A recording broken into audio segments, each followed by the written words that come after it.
Chapter. Yet,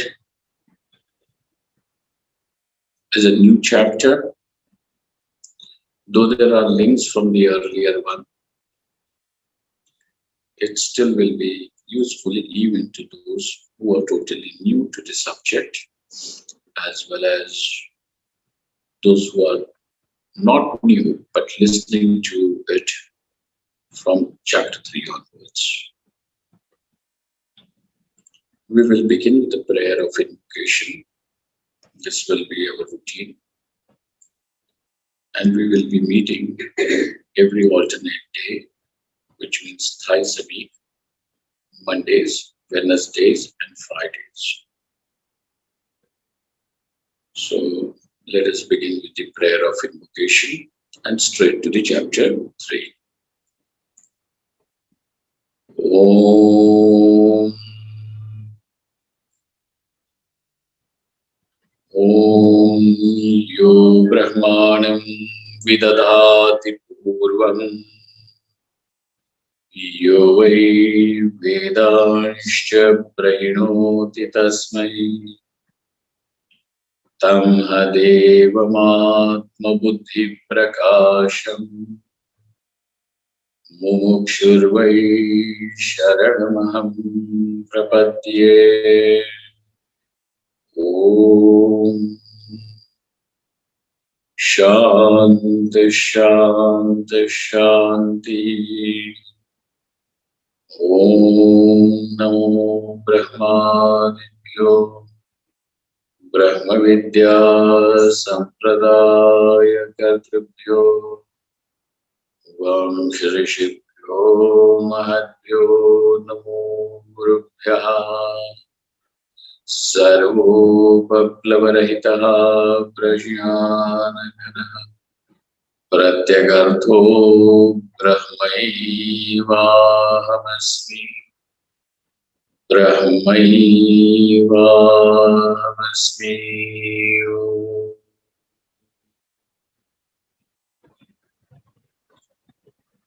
Vedantartha Vibhasakaya Gurave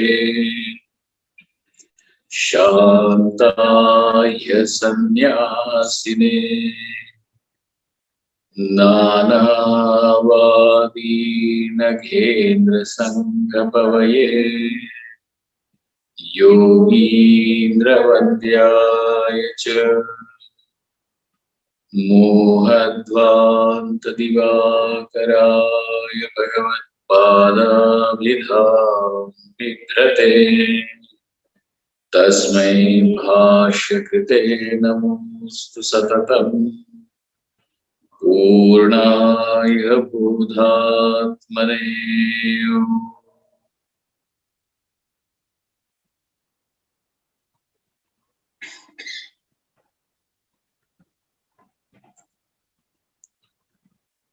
Arjuna arrives on the battlefield with the full preparation of wanting to fight the battle,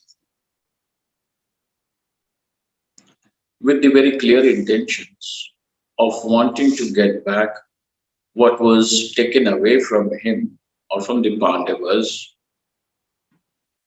unjustly, treacherously. Therefore, Arjuna very clearly knows that his coming on the battlefield was to fight the war. Arjuna had not come over there to display his love for Kauravas, because Kauravas already have humiliated not only the Pandavas, but have humiliated that what they should never have done, and that was humiliation of Draupadi.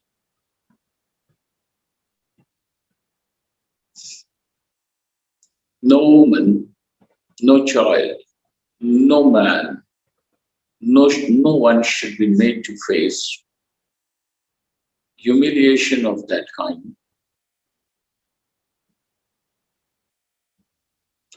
only because there are people in authority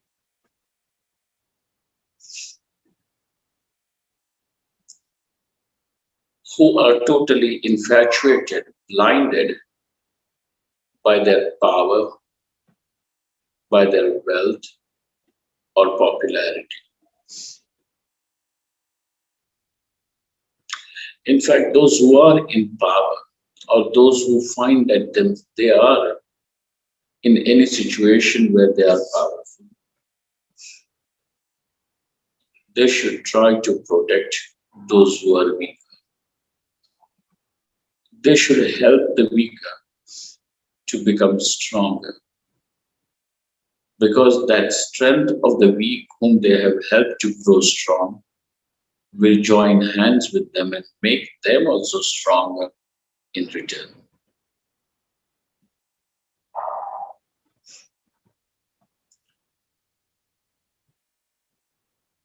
But Kauravas have done something that was extremely wrong.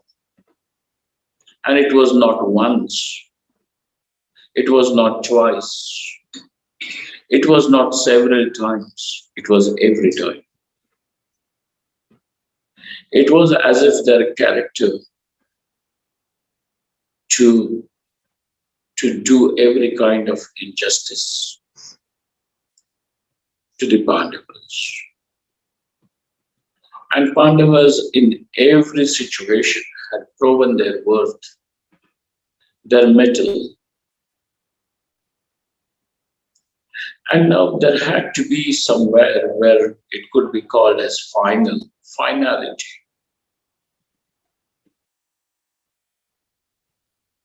Just because somebody is able to tolerate does not mean that he should be subject to more and more toleration every time, and the oppressed or the oppressor grows stronger in his resolution to oppress. No. Therefore, Arjuna's coming to the battlefield definitely is not just for the lust of power and wealth, but there definitely is a justified, a legitimate reason, a demand for justice. Kauravas arriving on the battlefield is surely out of their lust for the power and wealth. Of course, Pandavas will also have power and wealth if they are going to be victorious in the battle. But it is not just for that power or just for the wealth that the battle is being fought by the Pandavas. One has to know that. Just do not reduce it to anything, because there is a sublime element to Pandava's psychology. It is just not a battle which has been fought in the world like every other battle that is fought only for power, expansions of the boundaries, for more wealth, plundering, and leaving the country which has lost into utter poverty, penury, drudgery. No. Pandavas had nothing to lose because they already had lost. And they had lost to treachery, not something that was justified, legitimate. So Arjuna is firmly resolved to fight the battle. Arjuna's resolution is already strong. It is not Arjuna does not require Shri Krishna to convince him to fight the battle, because Arjuna very well knows that this is a part of his duty, kartavyam, that what is expected of him to do. Shri Krishna is not required at this point to tell Arjuna fight the battle. Shri Krishna is not even required to convince, to instigate, to propel Arjuna into battle. No. If there is anything about Shri Krishna at this moment, Shri Krishna is just a catalyst. Because those who have not known what that history and what is that part of the story, let me remind you once again. When both the parties now came to the point where they said that there was no other solution other than just fighting the battle, Shri Krishna was neutral to both of them. And therefore, whether it is Duryodhana or whether it is Arjuna, both of them could turn to Shri Krishna with equal amount of confidence in him. They go to Shri Krishna, asking him to join his forces with anyone that he chooses to. And Shri Krishna puts a condition in front of both of them. He says, I have the Narayani Sena, the army of Shri Krishna was called as Narayani Sena. It was a massive army, well-trained men, chariots, elephants.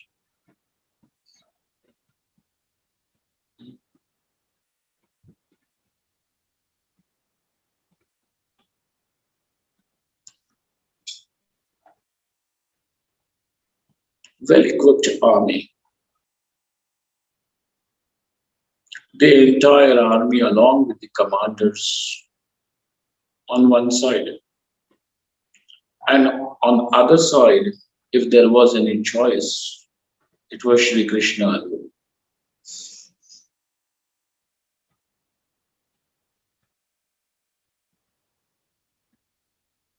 Had there to be somebody like one of the Indian leaders, wise men, so-called wise men, they would have said, half of the army, Arjuna, you take, half of you take Duryodhana, and then let Kauravas, let the Narayani Sena die fighting each other.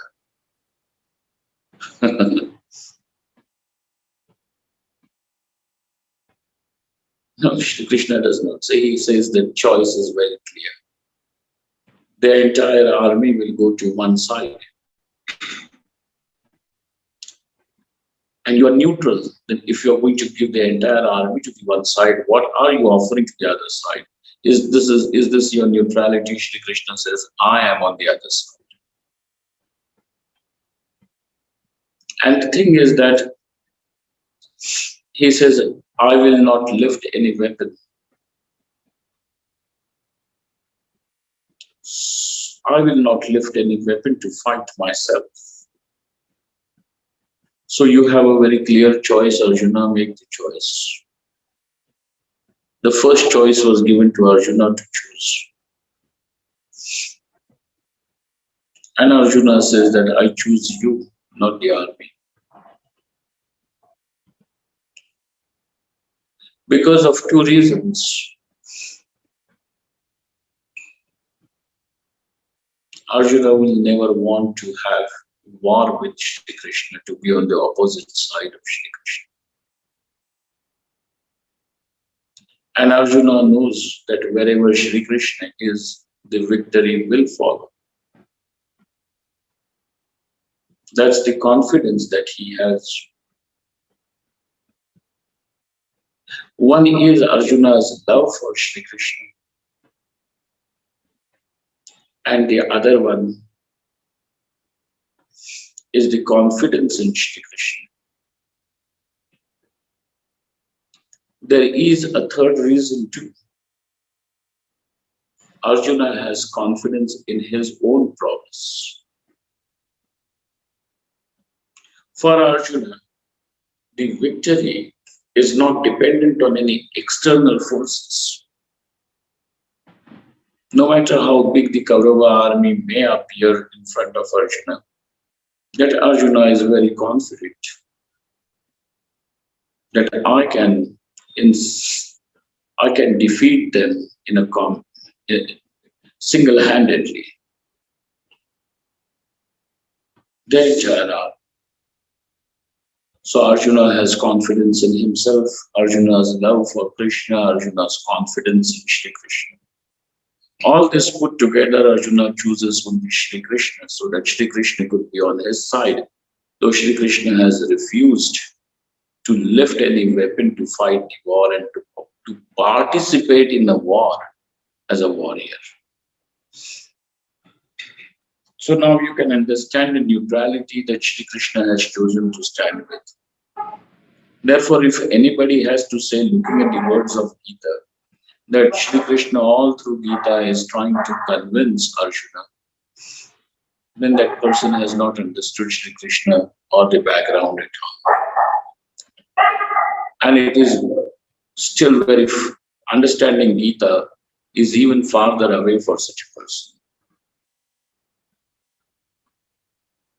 Those who are of the opinion that it is Shri Krishna trying to convince Arjuna to fight, those who are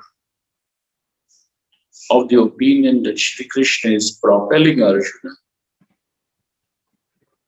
to fight,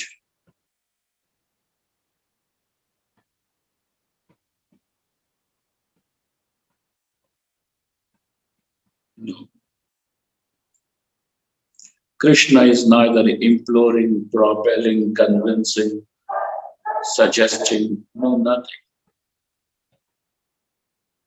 Arjuna himself has arrived on the battlefield to fully resolve to fight the battle.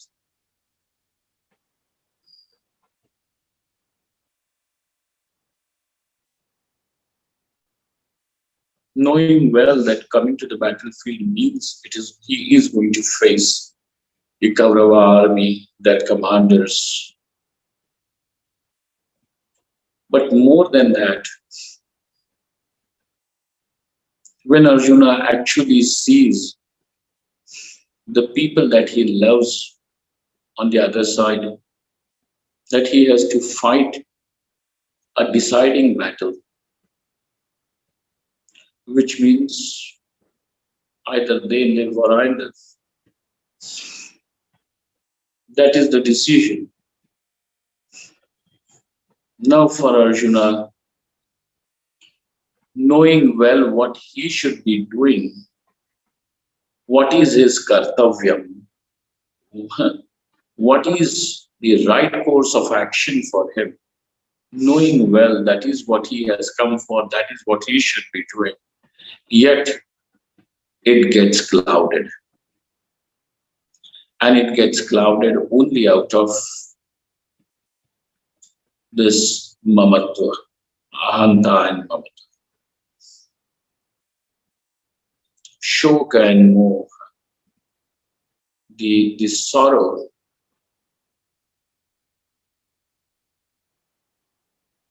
and the infatuation more.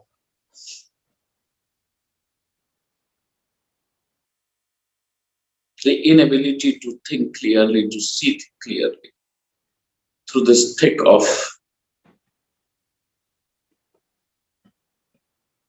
sorrow, shoka and moha, through the ideas of me and mine, now have overpowered and not allowing him to function clearly as he wants to. As a result, Arjuna, who has arrived over there to fight the battle, now wants to give up the battle, meaning the one who knows what he should be doing wants to give up and not do what he should be doing. In other words, it is kartavya tyagaha. So much overpowered by the misery, so much overpowered by the impending sorrow.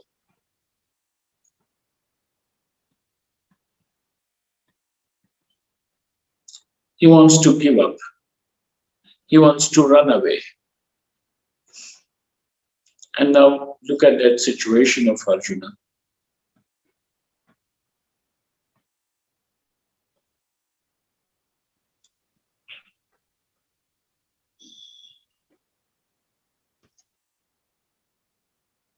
Mahadev, is this okay?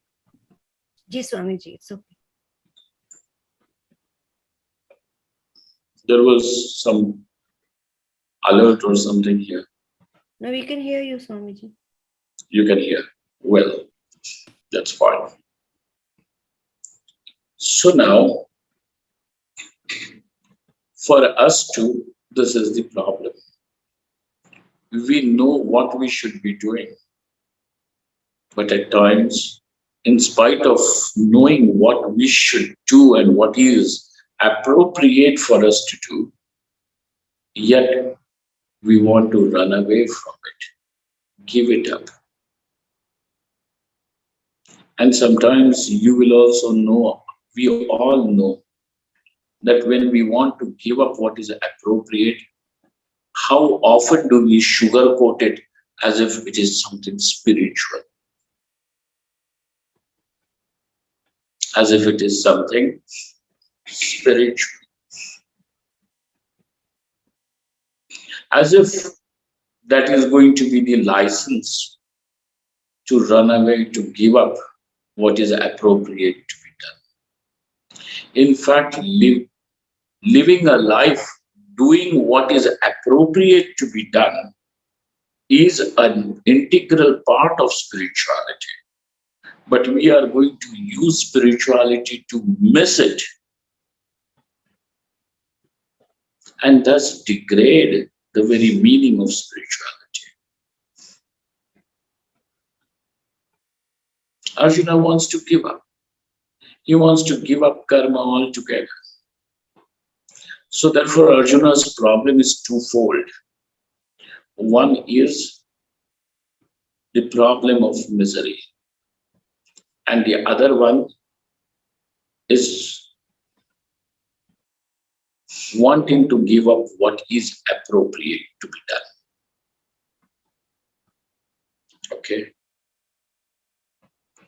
So there are these two aspects to Arjuna's problem. And Bhagavan Bhashyakara says, Shankaracharya says this, that in our case also, we also give up what is right, what is appropriate, only under the influence of shoka and under the influence of shoka, sorrow, misery, and misunderstanding, infatuation, wrong convictions, silly idiosyncrasies take over.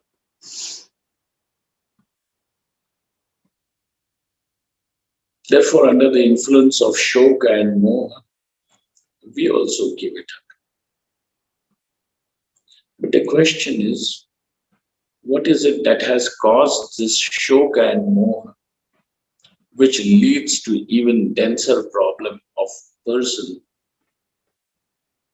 not wanting to live a fruitful life? What is it that is causing it? What is it that is causing this misery? And in the earlier chapter, we have seen an analysis of all this. Bhagavan Shri Krishna over there very clearly has shown, not knowing what is the true nature of the selves is the cause of misery.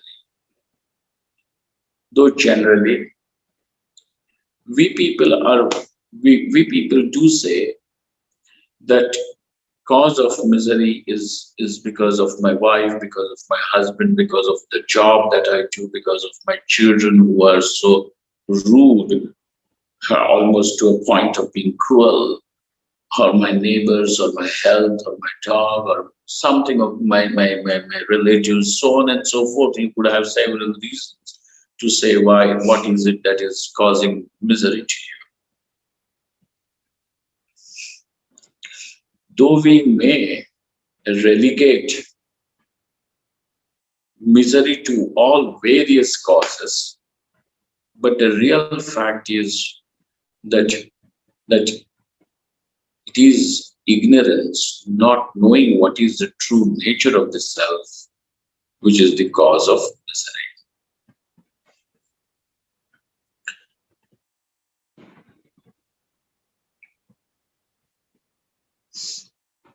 And therefore, Arjuna, he who has known what is the nature of the self now resolves this problem of misery completely, eliminates the misery totally. He who has known this Atma,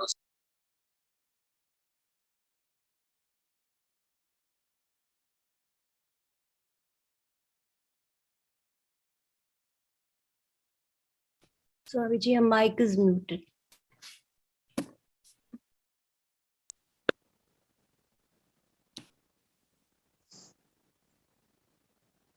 Mahadev, Mahadev, is this okay? Ji Swamiji.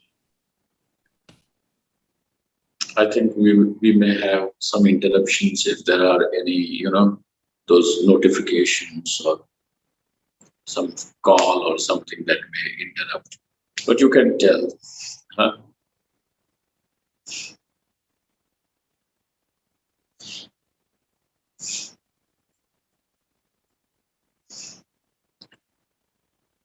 A person basically discovers himself as incomplete.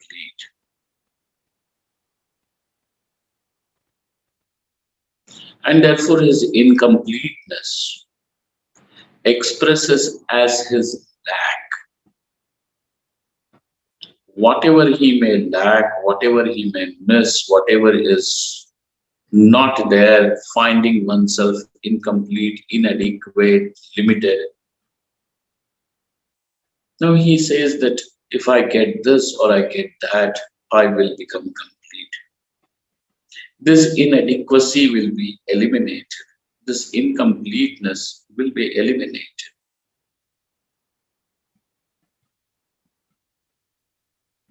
And thus, convinced by the idea that something of the other is going to fill this void in my life, whether it is a woman, whether it is the children, whether it is the money, whether it is the status, whether it is the recognition, you keep on trying to fill this void, thinking that these are the things which will now give me the sense of completeness. The person keeps on chasing and chasing and chasing, and it becomes never ending. Till the person may fall, wither, die, and yet the chase continues. Therefore, it is definite by bringing all these things, whether it is recognition, positions, power, wealth, property, bigger mansions, more cars. No amount of ego gratification or no amount of sense appeasement is really going to fill this void. But all our lives are only as if dedicated to these two things. The gratification of the senses the gratification of the ego. And yet at the end of it, the person still finds that something is yet missing. This sense of not being complete, the sense of not being adequate, the sense of not being good enough is misery. At some points, it may become acute. At some points in life, it will continue as if it is some sort of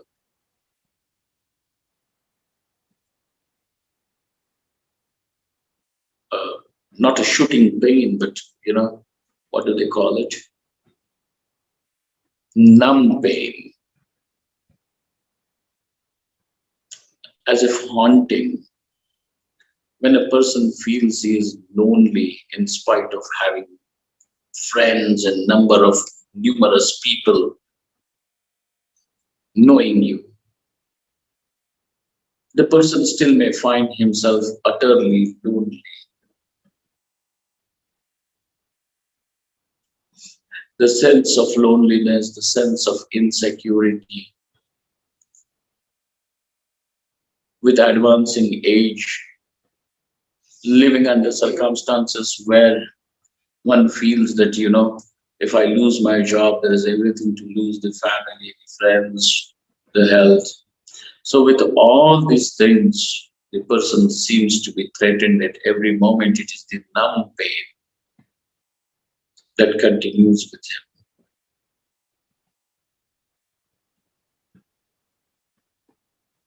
And therefore now, Arjuna too tells Shri Krishna that all these things, whether it is the kingdom, not only just this kingdom, but even if I was to have all the kingdom of this world, the heaven, everything in between, yet it is not going to resolve this problem of misery. And Shri Krishna also agrees, yes, it is not. Because misery has got no other cause other than ignorance. And ignorance of the self, not knowing what is the true nature of this I. If somebody says going to the heaven is the not going to the heaven is the cause of misery, then that person, let him go to the heaven to discover.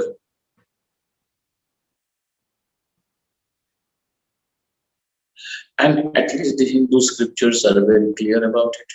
They say that you may go to the heaven, but there is going to be punaravartan. For some time you may forget, but you will be thrown back into this mortal world. You will arrive over here again. And again, the problems of mortal world will surround you. You may escape again and go to the heaven, but again, once when your punya is exhausted, you will be coming down to be surrounded by the problems, the dukkham, the misery again. So therefore, that is not the total end of misery. The end of misery is in knowing that this Atma, the self, is already complete. It is not incomplete. Forget it is no, that it has to become complete. I have to become complete is also not the message, is not the idea.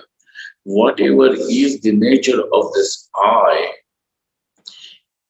that by the nature of this, by the very nature, this I is Purnam, infinite.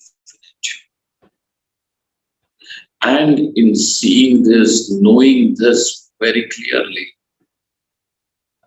there is no space for misery. And therefore, it is only in knowledge that the misery is totally eliminated.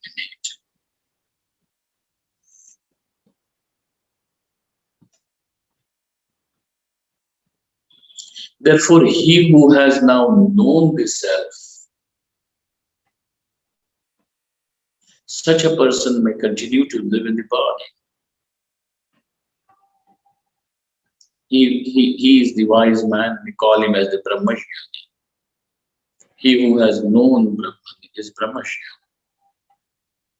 So he who has now known,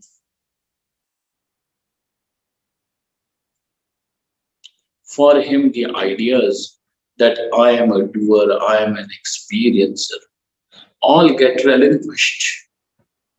Because all these ideas are product of ignorance.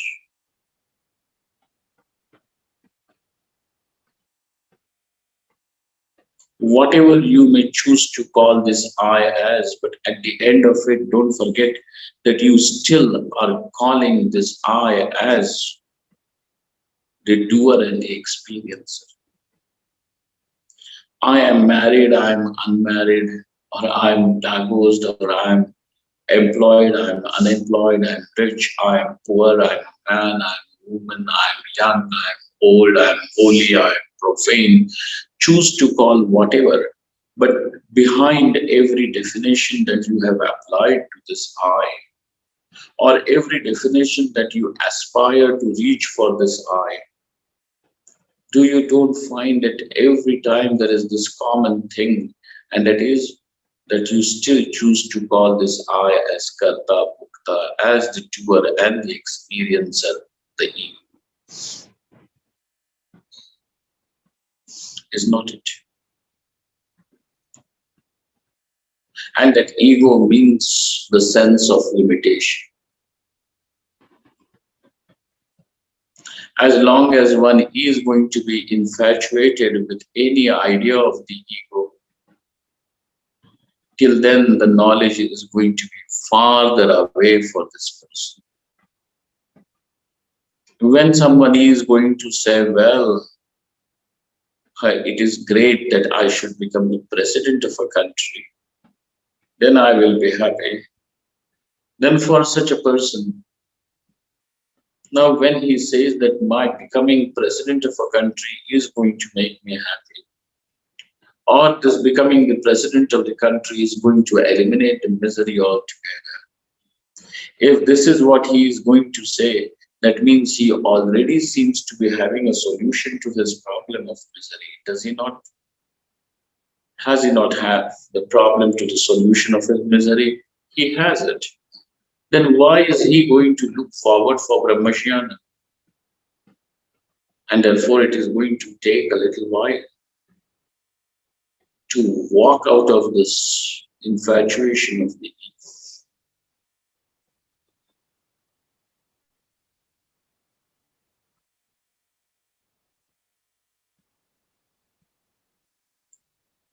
It is going to take.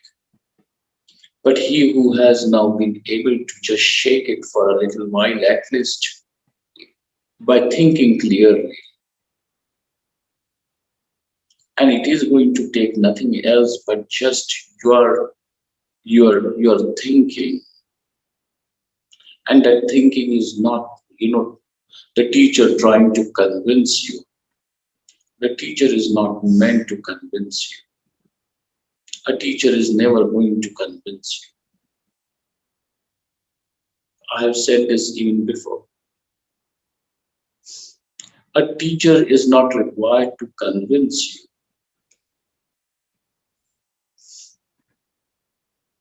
Convincing is a job of some marketing person. Those who want to sell an idea, whatever he may want to sell, his product, whether it is an idea or an object or some machinery or whatever. So he is going to convince you that how useful it is going to be to you. A teacher not be, teacher doesn't have to convince. The teacher simply has to show a fact, and that is it. Choose it if you want. Don't choose it if you don't. But facts are not meant to to be chosen or to be rejected. You cannot reject a fact. By rejecting a fact, you will be rejecting the reality.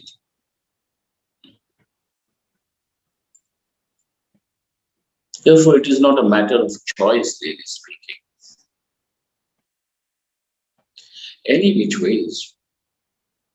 Now he who has woken up to his true nature, for him, neither the objects will hold any allurement, nor will he see any truth, any grain of truth in the ideas of doership and experiencership. No.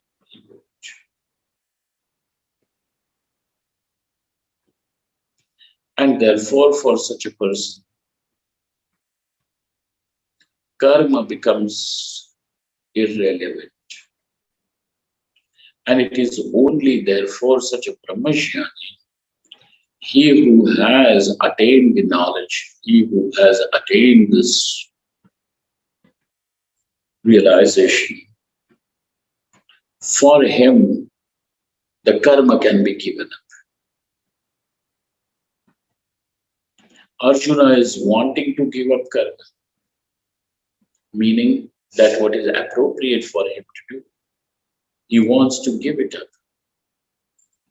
But he wants to give it up not because he has woken up to knowledge, but because now for him, the karma, the kartavyam, is something that he doesn't want to do because it is not according to, it doesn't sit into his definition of what he likes to do. This is what happens to all of us.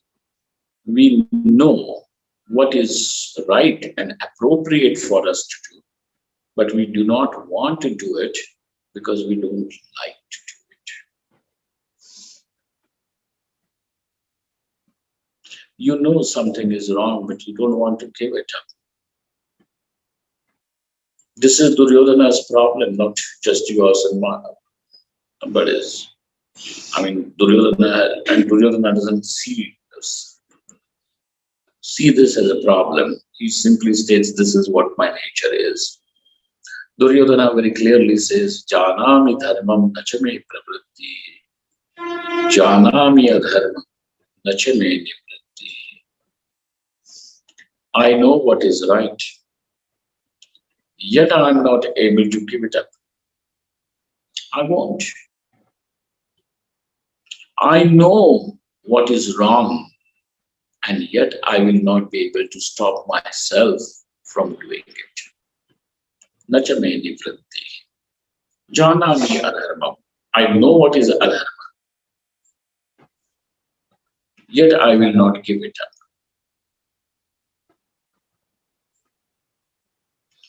Arjuna is wanting to give up what is right for him to do now,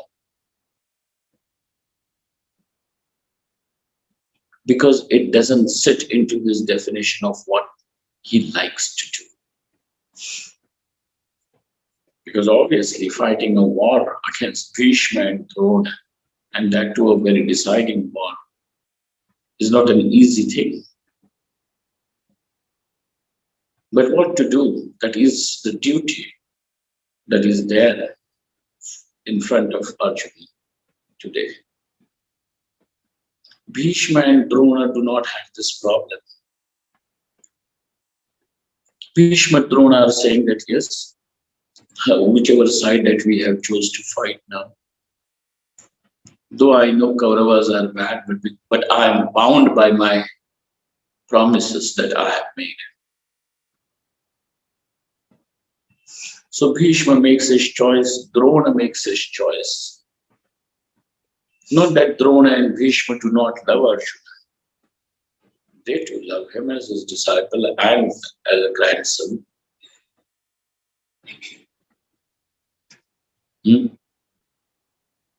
Yet for them there is no problem that Arjuna is there, how should I fight? It is only in Arjuna's mind there is this problem. How can I fight my grandfather and my teacher? I love them so much.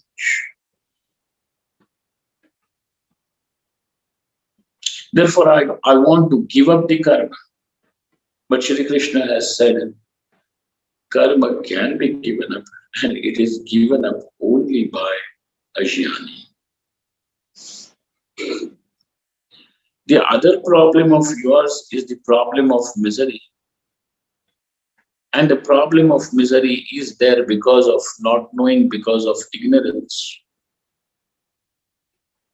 And it is only in the knower of Brahman that the ignorance has gone away, and therefore the misery is also eliminated. Tarati shokam atmavid.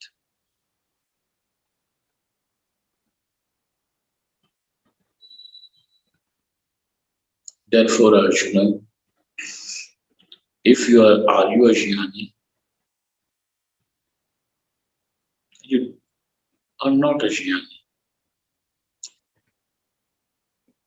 Therefore, Shri Krishna has made it very clear by saying that knowledge is way far more superior to karma. But Arjuna, it is appropriate for you to do the karma. Because karma cannot be given up without knowledge. There is just one more condition where karma can be given up. Where the person has no other desire for anything,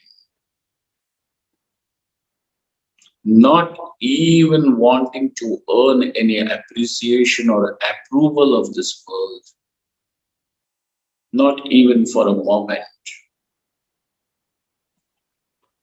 no ideas of sense gratification, ego gratification of this world or in some other world rule the mind of such a person, and therefore he is totally free from these ideas of sense and ego gratification, appeasement. Putreshana, Vitteshana, Lokeshana, none of these Ashanas are there. All that he wants now is just, he wants to know what is this Brahman and how this Atma is Brahman. You see, there are two aspects to his quest of knowledge. One is he wants to know what is that Brahman and how this Atma is Brahman. Because it is said that knowing Atma as Brahman, one becomes free. He who knows Atma as Brahman. And it is knowing.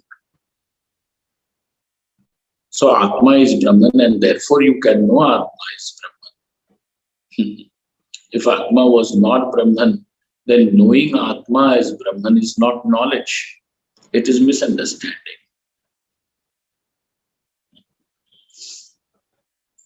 So to know the rope as rope is knowledge. But to know the rope as snake is misunderstanding. Therefore, if Atma was not to be Brahman and you would have known Atma as Brahman, then it is misunderstanding. It is not called as knowledge. It is knowledge because Atma is Brahman, and therefore you can know Atma as Brahman. So now he says that what is that Brahman? I want to know. And how is this Atma Brahman? I want to know. So when the person has got this quest of knowledge and no other quest, no other search, no other motivation, it is only under this condition that a person now becomes free from any kind of karma, obligatory, non-obligatory, all the karmas. And therefore sannyasa is possible. Giving up of all the karmas is possible only under these two circumstances. Either if you are a jnani or you have no other quest other than the quest for knowledge. If you are a mumukshu, because that quest for knowledge means quest for absolute freedom, Arjuna says, yes, here I am. I am also a mumukshu. I am also having this quest for freedom. And therefore, I want to give up karma. But Shri Krishna Bhagavan says, Arjuna, karmani eva adhikara hate.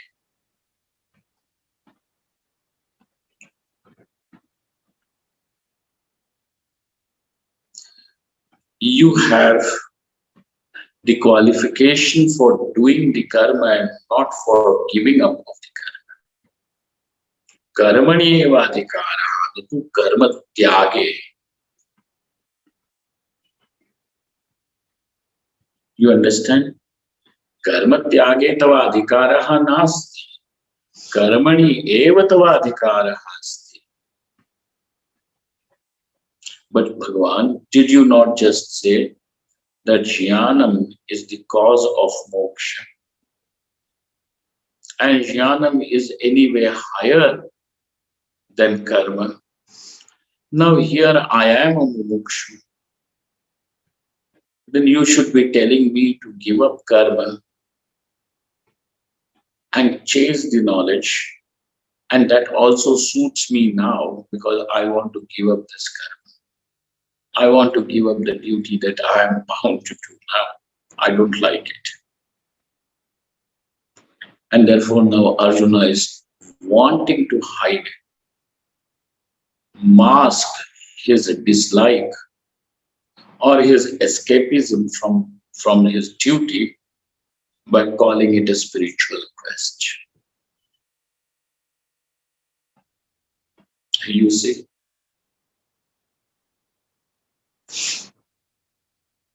Not that Arjuna does not have a spiritual quest. He is also a mumuksha. But the mumuksha is not boiling at 100 degrees yet. And therefore, to bring the pot down from the fire before the water goes to 100 degrees is not going to make water boil further. It will just bring the temperature down. And therefore, Arjuna, for this mumuksha to reach that point, karma is required. And therefore, karma has to be done. Arjuna is yet not convinced. Arjuna says that I am confused. Because I am a mumukshu, I should be able to give up karma. And according to you, karma is anyways inferior to knowledge, because knowledge is what is the direct means to liberation. And therefore, I want to give up karma. But you are asking me to do karma, which is inferior and not even the direct means to liberation.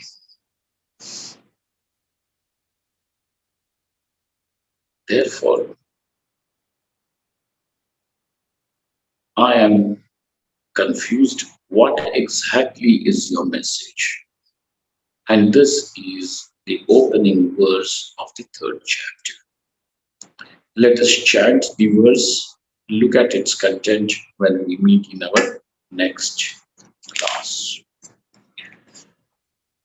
Jayasi chet karmanaste, Jayasi chet karmanaste, Mata buddhir janardana, Mata buddhir janardana, Tat kim karmani ghore mam, Tat kim karmani ghore mam, Niyojayasi Keshava, Niyojayasi Keshava.